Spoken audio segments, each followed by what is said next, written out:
लूका रचित सुसमाचार अध्याय 3। तिबेरियुस कैसर के राज्य के 15वें वर्ष में, जब पुन्तियुस पिलातुस यहूदिया का हाकिम था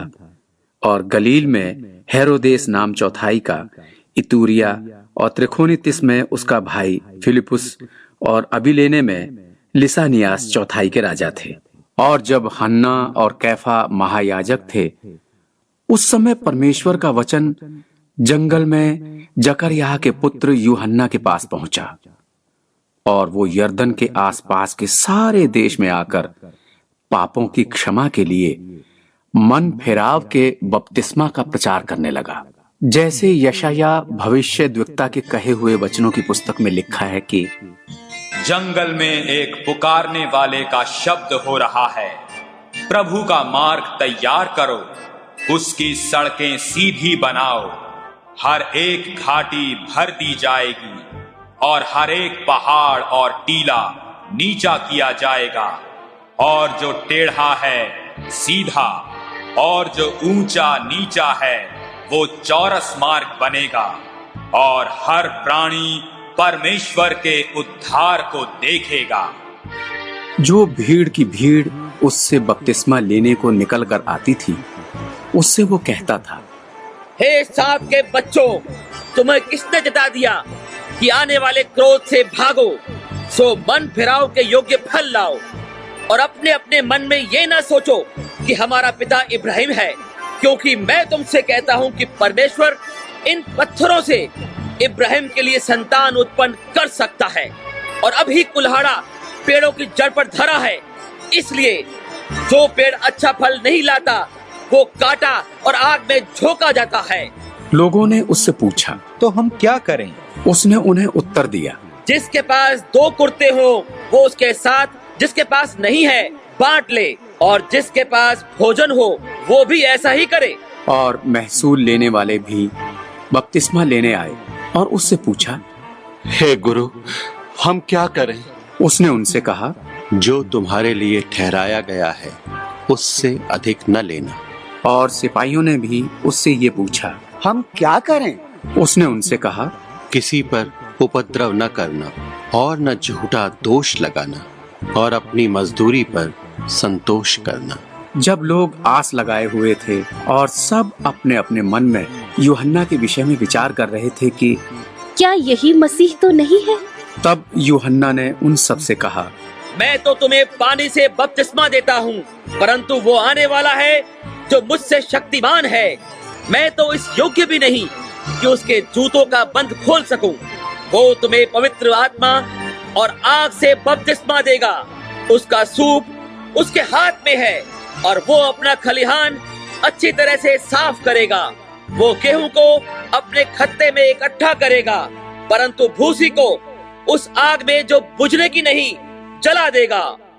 सो वो बहुत सी शिक्षा दे देकर लोगों को सुसमाचार सुनाता रहा, परंतु उसने चौथाई देश के राजा हेरोदेस को उसके भाई फिलिपुस की पत्नी हेरोदियास के विषय और सब कुकर्मों के विषय में जो उसने किए थे उलाहना दिया। इसलिए हेरोदेस ने उन सब से बढ़कर ये कुकर्म भी किया कि यूहन्ना को बंदी गृह में डाल दिया। जब सब लोगों ने बपतिस्मा लिया और यीशु भी बपतिस्मा लेकर प्रार्थना कर रहा था, तो आकाश खुल गया और पवित्र आत्मा कबूतर के रूप में उस पर उतरा, और ये आकाशवाणी हुई, तू मेरा प्रिय पुत्र है, मैं तुझसे प्रसन्न हूँ। जब यीशु उपदेश करने लगा तो लगभग 30 वर्ष की आयु का था, और जैसा समझा जाता था यूसुफ का पुत्र था, और वो एली का, और वो मत्तात का, और वो लेवी का, और वो मलकी का, और वो यन्ना का, और वो यूसुफ का, और वो मत्तित्याह का, और वो अमोस का, वो नहूम का, और वो असल्याह का, और वो नोगह का, और वो मात का, और वो मत्तित्याह का, और वो शिमी का, और वो योसेख का, और वो योदाह का, और वो यूहन्ना का, और वो रेसा का, और वो जरुब्बाबिल का, और वो शालितेयेल का, और वो नेरी का, और वो मलकी का, और वो अद्दी का,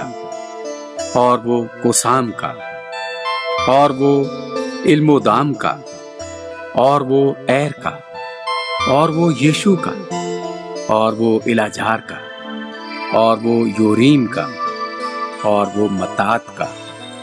और वो लेवी का, और वो शमोन का, और वो यहूदा का, और वो यूसुफ का, और वो यूनान का, और वो एलियाकीम का, और वो मलेहा का, और वो मिन्नाह का, और वो मत्ता का, और वो नातान का, और वो दाऊद का, और वो यीशे का, और वो ओबेद का, और वो बोआज का, और वो सलमोन का, और वो नहशोन का, और वो अमीनादाब का, और वो अर्नी का, और वो हिस्रोन का, और वो फिरिस का, वो यहूदा का, और वो याकूब का, और वो इसहाक का, और वो इब्राहिम का, और वो तिरह का, और वो नाहोर का, और वो सरूक का, और वो रऊ का, और वो फिलिक का, और वो एबिर का, और वो शिलह का, और वो केनान का, और वो अरफजद का, और वो शेम का, वो नूह का, वो लिमिक का, और वो मथुशलह का, और वो हनोक का, और वो यिरिद का, और वो महललेल का, और वो केनान का, और वो इनोश का, और वो शेत का, और वो आदम का, और वो परमेश्वर का था।